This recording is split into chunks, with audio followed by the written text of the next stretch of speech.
fue realizado por el doctor William Edwards, patólogo de la clínica Mayo de Rochester, Massachusetts. La clínica Mayo, el Hospital General de Boston y el Hospital Hopkins de Estados Unidos están entre los 3 mejores hospitales del mundo entero. Este estudio que voy a presentarles a continuación, intercalándolo con la Biblia, originalmente se presentó en la revista médica Diario de la Asociación Médica Americana, Journal of the American Medical Association. Y esta revista, que aparece cada semana, es de investigación científica médica y la primer revista en circulación mundial hasta el siglo XXI. Vamos pues a adentrarnos a ver qué fue lo que el doctor William Edwards, junto con todos sus compañeros en la clínica Mayo, descubrieron de la muerte, los sufrimientos de Jesucristo, el Hijo de Dios.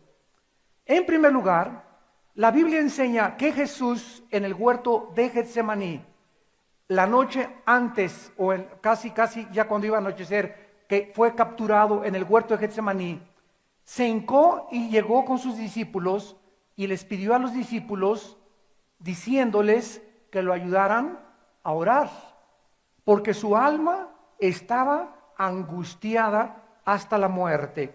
Dice en el Evangelio, capítulo 26 de Mateo, versículos 36 al 38, el registro del huerto de Getsemaní.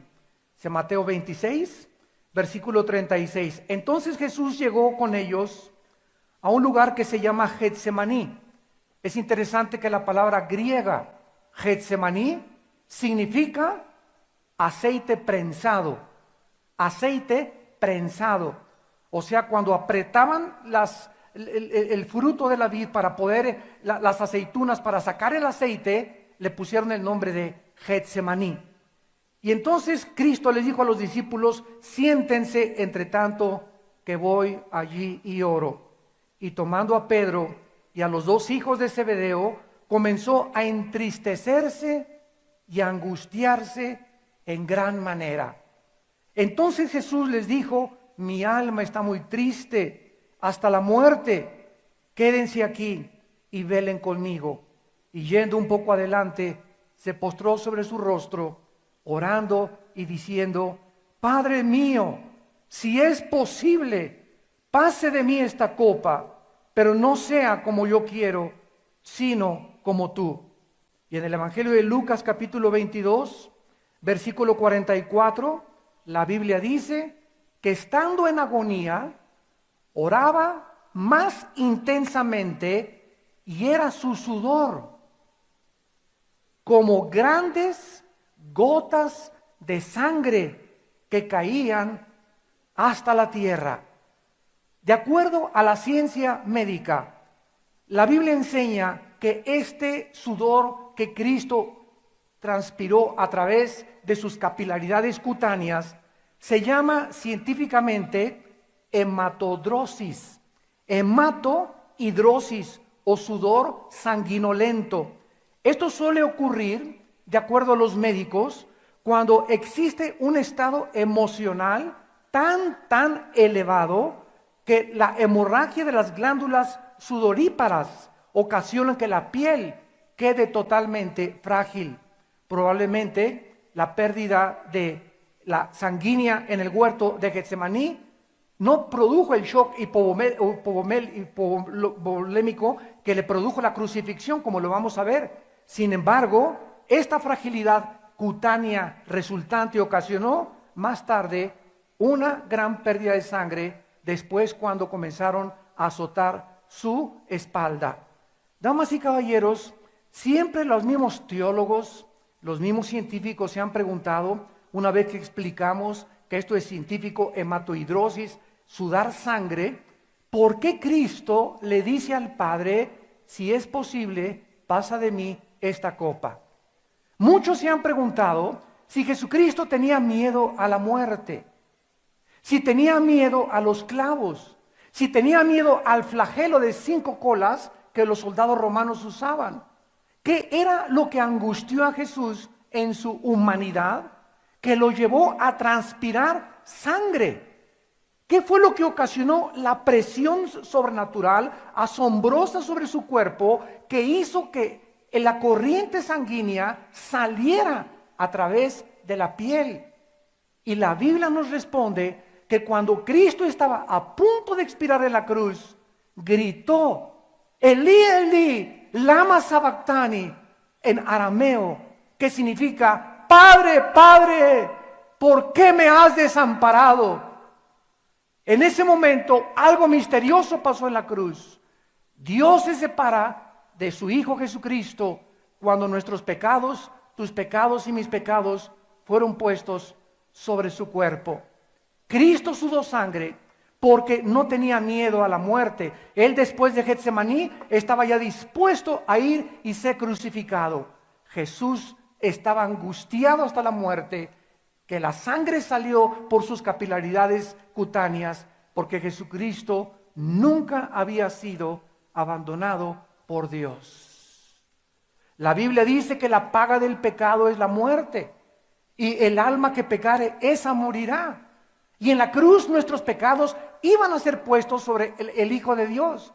Y en ese momento Dios no podía, porque Dios habita en las tinieblas, en la luz. Y en ese momento las tinieblas cubrieron la tierra. Jesús dijo anteriormente, es la hora de las tinieblas. Y cuando las tinieblas cubrieron a Jesucristo y hubo un gran terremoto y el velo del templo se rasgó, el Padre que mora en la luz no podía estar en esa dimensión en la cruz del Calvario. El Hijo tenía que morir solo. Y si Dios no escatimó a su Hijo, sino que lo entregó por todos nosotros, ¿cómo no nos dará, después de esta asombrosa muestra de amor, todas las cosas si nosotros se la pedimos? La flagelación siguió después de Getsemaní, cuando los soldados romanos usaban unos látigos de 3 o 4 metros de largo, con 5 colas, con puntas de hueso y puntas de fierro. El látigo romano no es como la película de la Pasión, que un látigo cortito que nada más le hacía en la espalda. El látigo romano se enrollaba en el abdomen y en el torso de la víctima. Y cuando el soldado romano sacaba el látigo, a pesar del impacto que tenían las puntas en sus tejidos subcutáneos, desgarraba totalmente toda la piel. Él recibió 39 flagelos, porque de acuerdo a la ley judía no podían darle más de 40. Entonces, hasta eso los soldados romanos respetaron la ley judía, y cuando Cristo acabó de ser flagelado, no tenía absolutamente, ni en el frente, en el abdomen, ni en el torso, ni en la espalda, no tenía un solo centímetro de piel sana. Estaba totalmente hecho pedazos, convertido casi en un guiñapo humano. En Mateo capítulo 27, versículo del 24 al 26, dice la Biblia estas palabras. Mateo 27, 24 al 26. Viendo Pilato que nada adelantaba, sino que se hacía más alboroto, tomó agua y se lavó las manos delante del pueblo, diciendo: inocente soy yo de la sangre de este justo allá vosotros. ¿Cuántos de ustedes en esta mañana van a tomar la misma posición de Poncio Pilatos, el gobernador de Judea? Pues yo no sé, vas a salir por este desayuno tal vez. Yo no sé si Cristo es el Hijo de Dios o no es el Hijo de Dios. A mí no me interesa. Yo quiero seguir con mi vida. No me interesa investigar. No me interesa decirle: Dios, te necesito. Y todas estas personas que están simbolizadas por Pilato son las personas que van a tener mayor condenación. Porque la mayor parte de las personas en el mundo no les interesa conocer la verdad.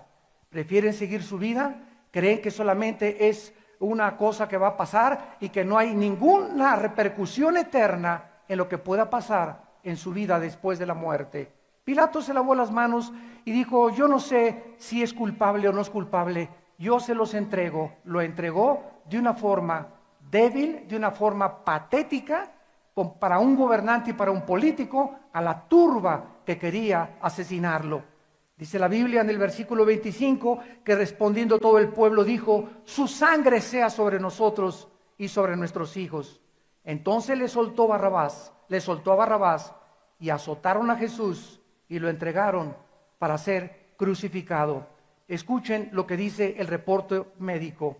El grado de pérdida sanguínea en una flagelación. Generalmente el tiempo que la víctima sobreviviría en la cruz era mínimo.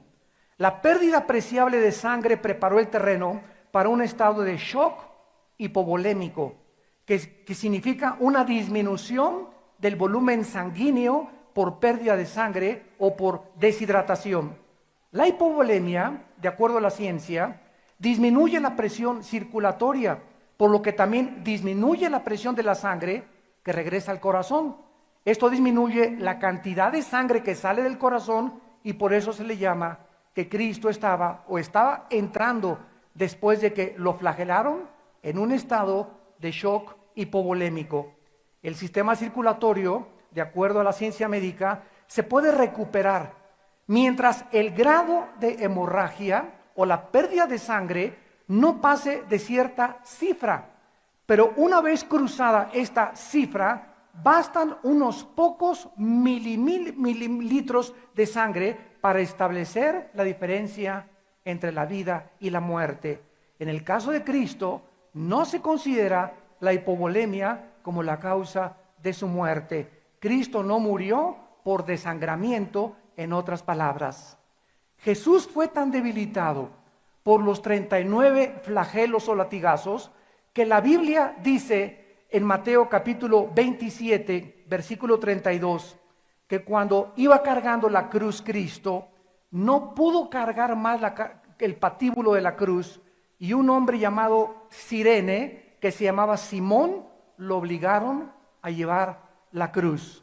Desde el pretorio romano de la flagelación al Monte Calvario existía una distancia de casi 900 metros, casi 1 kilómetro. Cristo en Getsemaní perdió sangre. Cristo perdió sangre cuando lo golpearon en la cara, lo golpearon en la espalda, lo flagelaron y no pudo ya cargar la cruz, por lo que lo ayudaron a cargar la cruz para llegar al Monte Calvario. Esto sucedió cuando lo prepararon también y lo llevaron para quitarle el manto de púrpura que los romanos le pusieron y que se le pegó con la sangre coagulada al llegar al Monte Calvario. Al llegar al Monte Calvario, los romanos, que eran expertos en torturar y eran crueles y sanguinarios, le arrancaron el manto de púrpura y con eso arrancaron todos aquellos pellejos y piel que le quedaba en la coagulación y en el tiempo que Cristo tardó en llegar a la cruz del Calvario. Las heridas en la espalda fueron totalmente desprendidas y abiertas cuando fue arrancado totalmente su piel por la sangre que tenía coagulada. Dice Mateo 27, versículo 27, entonces los soldados del gobernador llevaron a Jesús al pretorio y reunieron alrededor de él a toda la compañía y desnudándole, lo encueraron totalmente, le echaron encima un manto escarlata y pusieron sobre su cabeza una corona tejida de espinas filosísimas que penetraron más de 1 pulgada hasta llegar al cráneo, su frente y su cabeza. Y entonces le pusieron una caña e hincando la rodilla le gritaban: ¡Salve, Rey de los Judíos!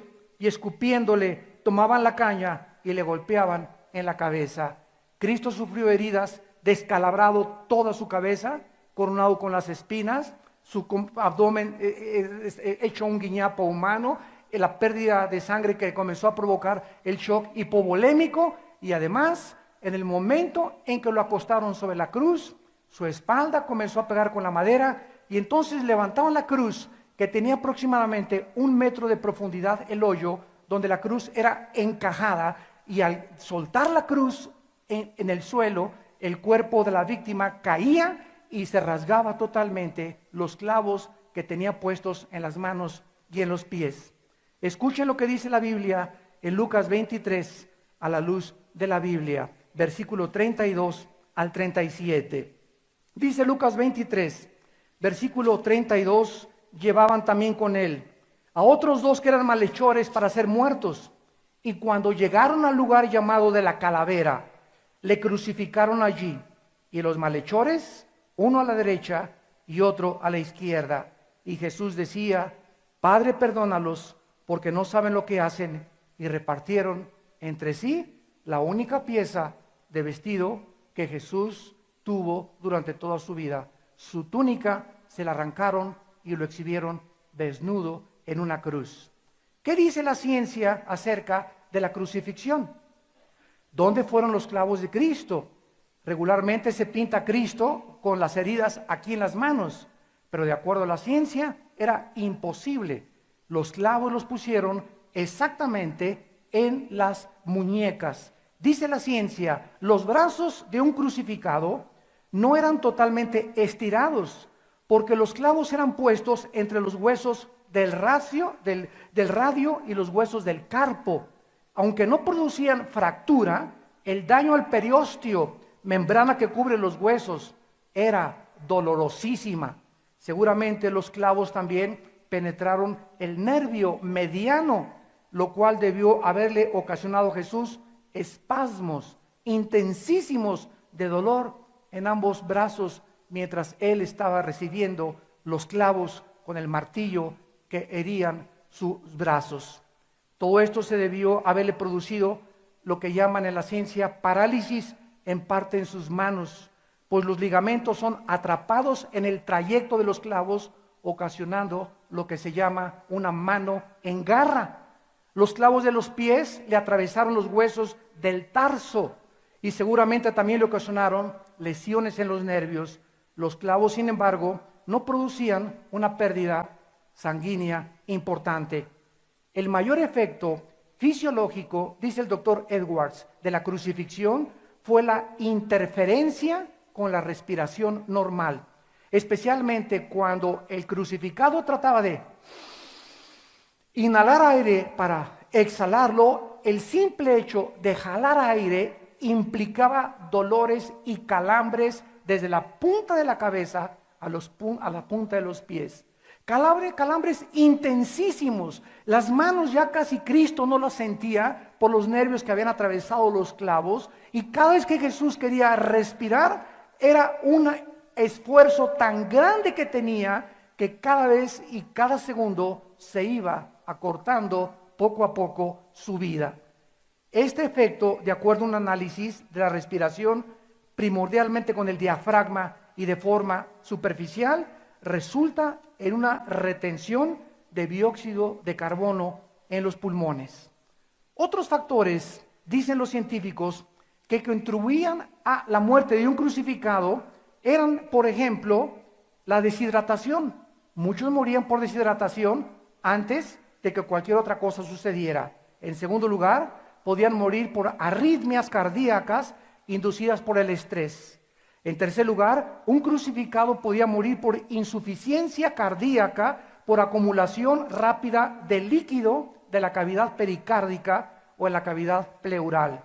Casi siempre, los soldados romanos, que eran expertos en crucificar y sabían cuando alguien estaba muerto, se acercaban al crucificado y le rompían con un bate, con un leño, los huesos de las rodillas, para que entonces se colgara su cuerpo y murieran asfixiados. Tal vez querían alentarles para que no sufrieran tanto. Sin embargo, lo interesante del caso es que la ley judía prohibía que se les rompieran los huesos. Y cuando el centurión romano se acercó a Jesucristo y vio que estaba totalmente muerto, entonces en lugar de romperle los huesos de las rodillas, tomó una lanza y se la atravesó en el costado de izquierda a derecha. Y dice Juan, capítulo 19, versículo 34, que Juan vio salir, porque era el único discípulo, con María, María Magdalena y las otras Marías al pie de la cruz. Juan escribe: vi salir del costado una gota de sangre con una gota de agua. ¿Qué dice la cardiología moderna cuando la sangre se mezcla con el agua? Qué interesante. De acuerdo a esta descripción de la Biblia, que el centurión romano solamente vio salir agua con sangre, el líquido que salió del costado de Jesucristo correspondía, de acuerdo a la cardiología, al líquido pericárdico, y la sangre a presencia de sangre en la cavidad pericárdica. El corazón, dicen los cardiólogos, está forrado por una membrana transparente que se llama el endocardio. Después hay una capa muscular llamada el miocardio, que externamente está forrada por el pericardio, que consta de dos capas, el pericardio visceral y el pericardio parietal. Entre estas dos capas existe una pequeña cantidad de líquido que sirve como lubricante, que maravillosamente nos hizo Dios, y facilita el bombeo y los movimientos del corazón. Este espacio entre las dos capas del pericardio se llama cavidad pericárdica. Todas las condiciones fisiológicas que acabamos de mencionar pudieron producir pequeños coágulos en las válvulas del corazón, pero no sucedió esto. Y además pudieron también ocluir la circulación coronaria y ocasionar un infarto, o Cristo pudo haber muerto de un infarto al corazón. De todo el grosor de la pared, infarto es la muerte de la parte de un tejido. Sin embargo, la ciencia médica describe que Cristo, cuando Él muere y el centurión le entierra la lanza, Cristo ya estaba muerto. Por eso el centurión dijo, por si las de aquellas, ¿verdad?, le voy a atravesar el costado para asegurarme, aunque yo sé que está muerto. Y de acuerdo a la ciencia médica, Cristo muere porque se le revienta el pericardio, la membrana que envuelve el corazón. Lo más asombroso de esto es que 1000 años antes, damas y caballeros, en el Salmo 22, escrito por el rey David, señores ateos, agnósticos que nos escuchan, 1000 años antes, cuando no existía ni siquiera la cardiología moderna, el rey David escribe y dice de qué murió Jesucristo en la cruz. Esto es una pregunta que cada vez que me invitan a un seminario teológico les hago a los estudiantes. ¿Alguno de ustedes sabe qué fue lo que ocasionó la muerte de Cristo? Y pues ya hemos visto algunas respuestas. Pues murió de una arritmia, murió de esto, murió de aquello, de asfixia. No murió de ninguna de esas cosas. Dice el Salmo 22, versículo 14 y versículo 15. He sido derramado como aguas. Todos mis huesos se descoyuntaron. Mi corazón fue como cera. Mi corazón fue como cera derritiéndose en medio de mis entrañas. Cuando sale la gota de agua mezclada con la gota de sangre, la Biblia nos muestra que a Cristo en la cruz le explotó el corazón. Cristo muere de dolor moral. Fue tan grande el impacto de nuestros pecados sobre su cuerpo santo. Fue tan profunda la tristeza a la que Cristo tuvo de que su Padre mismo no podía estar con él en la cruz, que Cristo muere cuando le explota el corazón, cuando la capa del pericardio, que es la membrana que envuelve el corazón, se revienta y sale una gota de agua mezclada con sangre, porque ya en ese momento casi toda la sangre estaba al pie de la cruz. Su sangre había derramado su vida por nosotros, porque la Biblia dice que la vida, el alma, se encuentra en la sangre.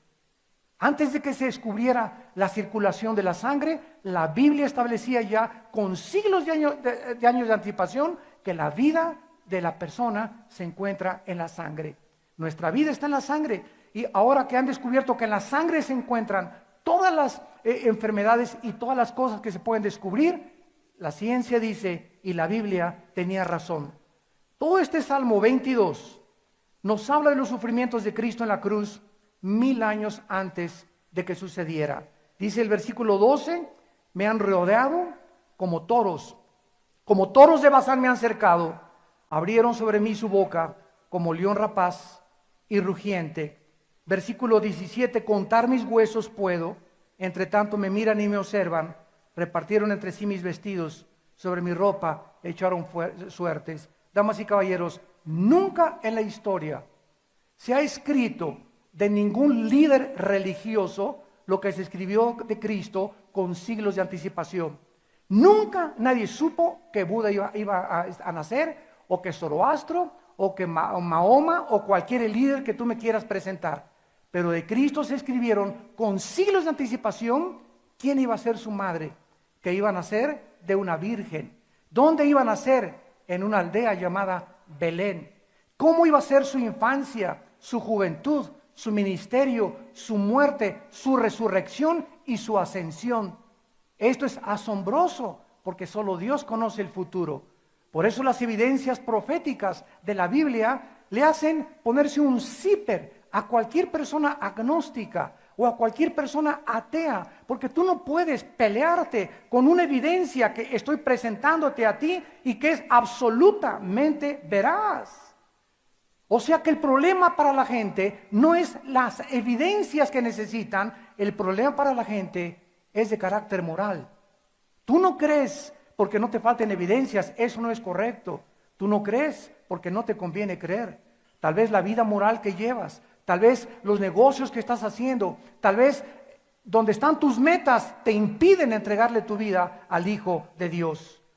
Dios, a través de su siervo David, profetiza en el Salmo 22 lo que iba a suceder en la cruz del Calvario.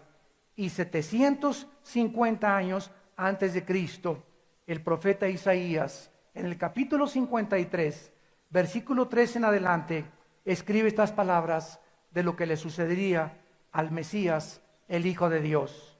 Isaías 53, versículo 3, despreciado y desechado entre los hombres. El creador del universo, el sustentador de todas las cosas, de los átomos y de las fuerzas atómicas, de la gravedad y el de las galaxias, el juez, el rey de reyes y señor de señores, escoge nacer en un pesebre, sin sábanas, sin enfermeras, sin anestesiólogos, sin ginecólogos, sin ninguna asistencia médica. El rey de reyes, el que te hizo a ti y el que me hizo a mí, el que hizo el universo, baja a nacer en un pesebre, rodeado de animales. ¿De qué nos habla esto? ¿Cuál fue la intención de Dios de haber bajado a este mundo y haber vivido y nacido bajo estas condiciones? Nos habla que Dios, el Dios de la Biblia, es un Dios humilde. Es un Dios humilde. Y su Hijo manifestó y proyectó esa humildad al hincarse ante sus discípulos y lavarle los pies. Y nosotros, pobres seres humanos engreídos, soberbios, orgullosos, que creemos y vemos con desprecio a los que son inferiores a nosotros, cultural o social o racialmente, que creemos o nos creemos superiores a los demás, cuando el mismo Dios de los cielos bajó a este mundo a hincarse y lavarnos los pies, para que nosotros descubramos que Dios da gracia a los humildes y Dios resiste a los soberbios. Dios no puede soportar la soberbia humana, y ha sido esta soberbia la que ha ensoberbecido a los científicos ateos en el mundo entero, porque profesando ser sabios se convirtieron en necios. Es la soberbia humana la que nos ha hecho creer que venimos de los animales, que somos el producto fortuito y accidental de una evolución. Es la irracionalidad más grande filosófica que puede existir. Como acaba de decir hace poco el más grande apologista que hay en el mundo ahorita, un hindú llamado Dinesh D'Souza, dice en un debate que tuvo en la Universidad de Notre Dame con Christopher Hitchens, el ateo más grande de Europa, le dice Dinesh D'Souza a este ateo: es que yo he descubierto que el 90% detrás del ateísmo son personas que se quieren vengar de Dios. Están enojados con Dios. Y hacen campañas de publicidad y pelean contra un Dios que dicen que no existe. La grande honestidad del ateo Jean-Paul Sartre en los 60, en el siglo pasado, que escribió La náusea y el libro del muro, fue cuando Sartre reconoció al morir: he sido un tonto filosóficamente al haber gastado mi vida en tratar de demostrar algo que no existe, cuando si no existe, había un propósito mucho más elevado al cual dedicar mis talentos. Esta irracionalidad de la soberbia del intelecto humano, que profesando ser sabios se hacen necios. ¿Cómo podemos ser el resultado fortuito de una evolución cuando vemos nosotros un cuerpo maravillosamente diseñado, los ojos que son un diseño inteligente que supera cualquier cámara fotográfica, los oídos, la sangre, el corazón que no necesita aceite? Todo absolutamente nuestro cuerpo fue hecho por un accidente. Y si nosotros somos materia, ¿qué es el pensamiento? El pensamiento no es átomos. El pensamiento es algo que trasciende la investigación empírica de la ciencia. Y es cuando nosotros nos enfrentamos a que el ateo es limitado. Como me dijo una vez un ateo en una universidad hace algunos años, yo le dije: ustedes los ateos están limitados porque llegan un momento en que ya no pueden ir más allá. El cristiano tiene algo que lo hace cruzar el río, que se llama la fe. Y nosotros creemos que hay más allá de investigación empírica y científica. Creemos que aunque no se puede demostrar en un laboratorio de ensayo, el Espíritu nos dice que fuimos creados a semejanza de un Dios, que somos agentes morales, responsables de nuestras decisiones, y que va a haber un juicio donde Dios juzgará a los vivos y a los muertos. Un ateo es una persona que ha hecho un volado al aire. Y le digo: ¿a qué le vas, cara o cruz? Dice: no lo voy a ninguna cosa. Le digo: ¿sabes una cosa? Yo he hecho un volado y tengo más probabilidades de que haya vida después de la vida a que no haya. Porque si los ateos tienen razón y no hay nada después de la vida, no perdemos nada. Pero si Cristo tiene razón, ¿qué amoladas se van a llevar? Dice la Biblia que Jesucristo fue un hombre despreciado y desechado desde que Él nació. A los 2 años, el rey Herodes inició la persecución para que todos los niños menores de 2 años pudieran ser asesinados. Desde los 2 años, desde que nace en el pesebre, Cristo es despreciado y desechado por los hombres. Damas y caballeros, cuando Cristo colgaba en la cruz, ¿quiénes estaban abajo de la cruz? Aquellos que Él sanó, aquellos que Él bendijo, aquellos que le sacó los demonios, aquellos que le recuperó la vista, aquellos que los hizo oír. ¿Por qué ese odio contra Jesús? ¿Por qué esa hazaña tan grande de: si tú eres el Cristo, bájate de la cruz y sálvate primero a ti? ¿Qué les hizo ese hombre para que lo odiaran de esa manera? Yo comprendo cuando vemos un asesino que violó a 20 niños y destripó a 4 o 5 niñas, que hay un coraje que nos enciende y nos hace hervir la sangre, y quisiéramos decir: venganza, venganza contra lo que me han hecho o a mi familia. Pero ese hombre Jesucristo jamás vendió marihuana, jamás fue traficante, jamás mintió, jamás hizo un pecado, pero el odio del mundo se volcó contra Él en la cruz. La pregunta es: ¿por qué, señores antropólogos, sociólogos y psicólogos que nos escuchan? ¿Cómo se puede explicar de una forma racional y lógica un odio inexplicable contra aquel que era la luz, la verdad, el camino y la vida? La Biblia nos da la respuesta en el capítulo 3 de Juan. Esta es la condenación: que la luz vino al mundo y los hombres amaron más las tinieblas. ¿Por qué ese odio contra la Biblia? ¿Por qué hace algunos años, en los 80s, cuando fui a la Universidad Autónoma de México y hablé con el director para presentar una conferencia en la Facultad de Filosofía que se llamó Creación o Evolución, le dije al director de la universidad: yo quiero probarles a los estudiantes que ellos solamente han tenido una parte de la verdad, han conocido la evolución, no conocen las evidencias de la creación bíblica. ¿Por qué no nos permite presentárselas? Que tengan a dónde escoger. 2 profesores estuvieron de acuerdo. Y dijeron realmente, pues es verdad, pues se prohíbe la religión en los recintos universitarios. Y le dije, la Biblia no es un libro religioso, es un libro histórico, geográfico, biológico, químico, físico, psicológico. Tiene todos los antecedentes y el origen de las lenguas, de las naciones, de las culturas, del matrimonio. Es un libro excepcional. Denle la oportunidad a los estudiantes de conocerla. Porque para eso los estudiantes gritan, es que fue hecha por los hombres, porque no la has leído. Es lo que te han dicho tus amigos. Comprueba las evidencias de la Biblia, biológicas, químicas, genéticas, históricas, geográficas, arqueológicas. La Biblia es exacta desde el libro del Génesis al libro del Apocalipsis. ¿Por qué ese odio contra la Biblia y no contra otro libro sagrado? ¿Por qué los cantantes de rock como Marilyn Manson agarran la Biblia y la rompen y escupen sangre contra ella? ¿Por qué es la Biblia y por qué es el número 666 el que se están tatuando los grupos de rock metálico? ¿Por qué no se tatúan el 555 o el 888? ¿Por qué tiene que ser el 666? ¿Por qué? Porque es el número que en la Biblia dice que llevará el anticristo. Detrás del nombre de Cristo, del anticristo en hebreo y en griego, estará el número 666.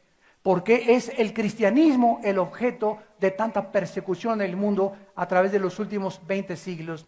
Porque ha sido el sistema de pensamiento más controvertido. ¿Por qué ese odio contra Jesús? ¿Por qué los cantantes hablan contra Cristo? ¿Por qué ese odio de los ateos contra Cristo, el Dios de la Biblia? ¿Por qué no contra el Dios Mahoma, contra el Dios de otra religión? ¿Por qué tiene que ser la Biblia, Cristo y el cristianismo el objeto de la burla de las películas, de las telenovelas, de los noticieros de televisión, de los artistas? ¿Por qué? Porque la Biblia es el único libro que contiene verdades absolutas. Es el único libro entre los billones de volúmenes de literatura que existen que dice la verdad. Que dice la verdad de ti y que dice la verdad de mí. La Biblia es el único libro que nos desnuda y nos exhibe tal como somos delante de Dios. Y a nadie le gusta que le digan que tiene cáncer, pero el doctor te dice, discúlpeme señor Pancho Pancholín, las radiografías dicen, aunque usted se sienta bien y aunque crea usted que está sano, las radiografías dicen que usted tiene cáncer. Y la Biblia nos dice que aunque creamos que nosotros vamos a pensar que las religiones nos salvan y que somos buenos por naturaleza, la Biblia dice que nuestro estado interno es de corrupción. Que hemos heredado un veneno desde nuestros primeros padres que se ha transmitido genéticamente hasta nuestros días y que la Biblia le llama pecado.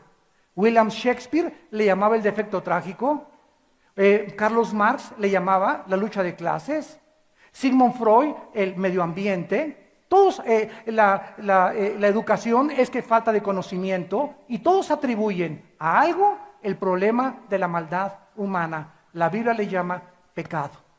Y por este pecado es la causa por la cual Cristo murió en una cruz. Para pagar Él por tus pecados y por mis pecados, porque nosotros no podíamos pagar por nuestros pecados. Alguien tenía que perdonarnos, porque al que ofendimos fue a Dios. Dios tenía que morir en nuestro lugar, en la humanidad de su Hijo Jesucristo.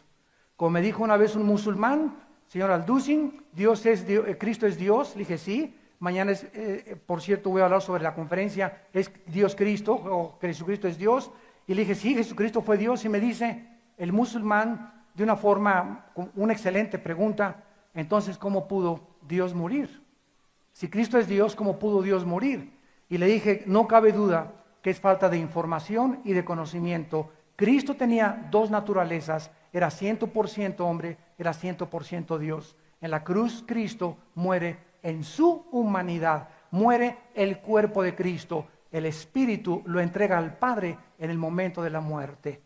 Cristo nunca dejó de ser divino ni Dios. Dios no puede morir. Era la razón por la cual tenía que tener un cuerpo humano para morir como tú y como yo y resucitar de entre los muertos. Pero la Biblia nos muestra finalmente, no solamente en Isaías 53, todo lo que Cristo sufrió, sino que dice más adelante el versículo 4. Ciertamente llevó Él nuestras enfermedades y sufrió nuestros dolores. Y nosotros le tuvimos por azotado, por herido de Dios y abatido. Mas Él, herido fue por nuestras rebeliones, molido por nuestros pecados. El castigo de nuestra paz fue sobre Él, y por su llaga fuimos nosotros curados. ¿Cuál es el mensaje, damas y caballeros, de la Biblia? El centro, el núcleo del mensaje es este: tú eres pecador. El diagnóstico de Dios es que tú has pecado y yo he pecado. Pregunta, ¿qué vas a hacer con tus pecados? ¿Te vas a ir de rodillas para pagar por ellos? ¿Vas a pertenecer a cierta religión para pagar por ellos? La Biblia dice, sin derramamiento de sangre no hay perdón de pecados. No hay otra manera, porque es Dios el que escogió la forma de irnos al cielo, no nosotros. Nosotros, al desconocer la forma y el plan de Dios, hemos inventado las religiones. Y como dijo hace mucho tiempo Nikolai Lenin, el gran ateo marxista, el opio de los pueblos es las religiones. Las religiones no salvan a nadie. Tú puedes ser católico, protestante, musulmán, mormón, testigo de Jehová, lo que tú me quieras decir. Y el hecho que tú tengas una religión no te salva si no tienes a Cristo morando dentro de ti. El cristianismo no es una religión, es una relación personal con el Hijo de Dios, con alguien que resucitó de entre los muertos, que no se quedó clavado en la cruz. A los 3 días salió de la tumba como el Rey de Reyes y Señor de Señores. Se les apareció a más de 500 personas porque anteriormente le había dicho: yo soy la resurrección y la vida. Si Cristo no hubiera resucitado, ¿cuál esperanza tendríamos nosotros? ¿Quién nos puede garantizar que hay vida después de la vida si Cristo no hubiera regresado y vencido la muerte con el poder del Padre? Y este es el mensaje que Dios te dice: yo pagué por ti en la cruz. Tú no tienes que hacer nada más que creer lo que yo hice en la cruz del Calvario. Si tú crees que mi Hijo pagó en tu lugar y le recibes como tu Señor y tu Salvador, la Biblia dice que Dios te perdona. Dios en su misericordia te perdona. Y tú puedes decir: ay, sí, qué fácil. Es que esto se llama gracia. Gracia. ¿Qué es la gracia? Es algo que no conocemos los humanos. Es un favor que alguien nos da sin que lo merezcamos.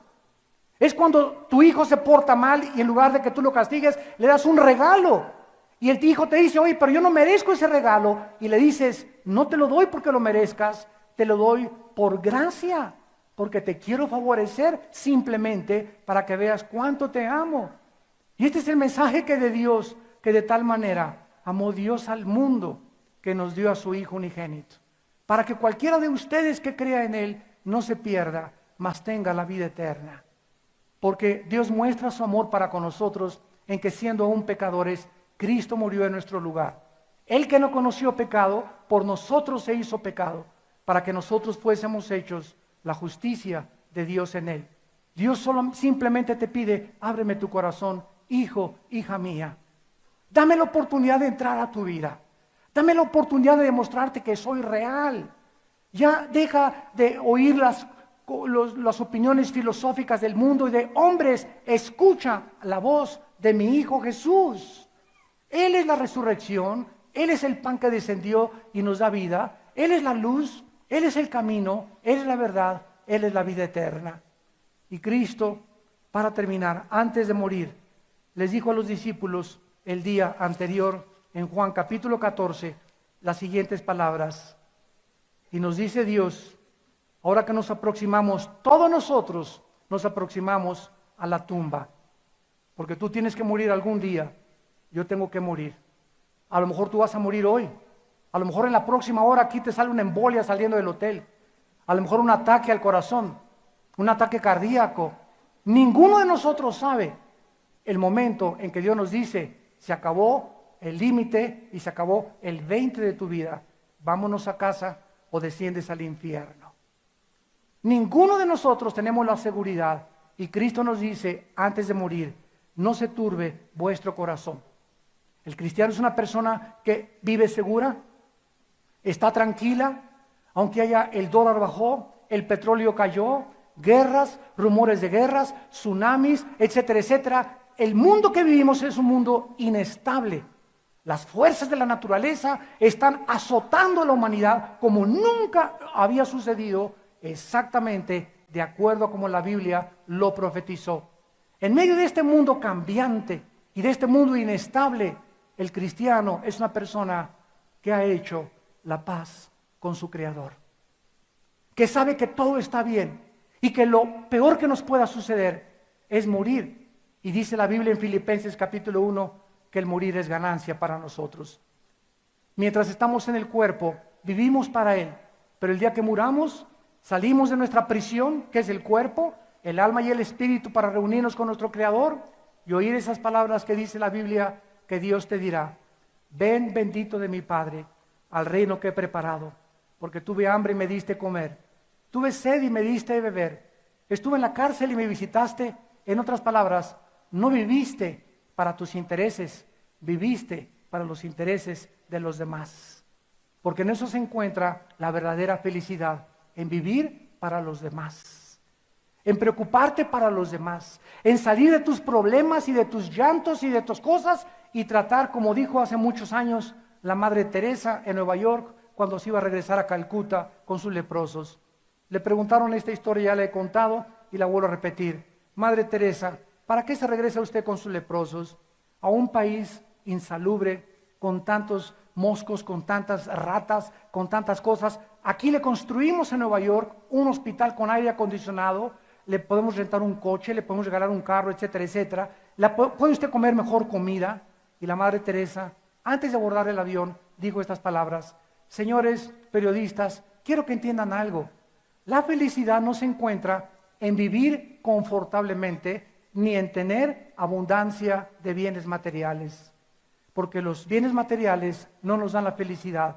Yo he encontrado, dijo la Madre Teresa, meses antes de morir, que la felicidad se encuentra en vivir para los demás.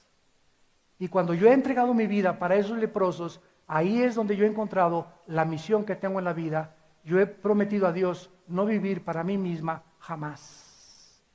6 meses antes de que la princesa Diana de Inglaterra fuera muerta o asesinada en el túnel en Francia, ella visitó a la Madre Teresa y le dijo, en la biografía de la Madre Teresa aparecen estas palabras de la princesa Diana: soy la mujer más infeliz, más sola, más solitaria y sin significado en la vida, la princesa Diana de Inglaterra. Porque sabía que esa mujercita insignificante, fea, tenía mucho más valía que ella, que era la princesa que aparecía en la revista Hola y que aparecía en las revistas Cosmopolitan y que entraba en todos los palacios. Sin embargo, era una mujer que sabía que algo le hacía falta. Algo necesitaba llenar su vida. Y este vacío con el cual nacimos, fuimos creados deliberadamente para que lo llene Dios. Agustín de Hipona dijo: Dios, tú nos creaste a tu semejanza y hasta que regrese a ti podré descansar mi alma. No es hasta que Dios entra en nuestra vida que descubrimos que Él es el único que puede llenar esa soledad. Esa vaciedad que ni el sexo, ni el placer, ni el nombre, ni el poder, todo son vanidades ilusorias. El hombre es tan vano, las mujeres son tan vanidosas, que viven solamente para este mundo, jijiji, jojojo, jajaja, y creen que así es la vida, y se te acaba la belleza a los 40, 50 años de edad. ¿Y qué vas a hacer después? ¿Hacerte 15 cirugías plásticas? ¿Para que cuando levantes la mano se te levante también la patita?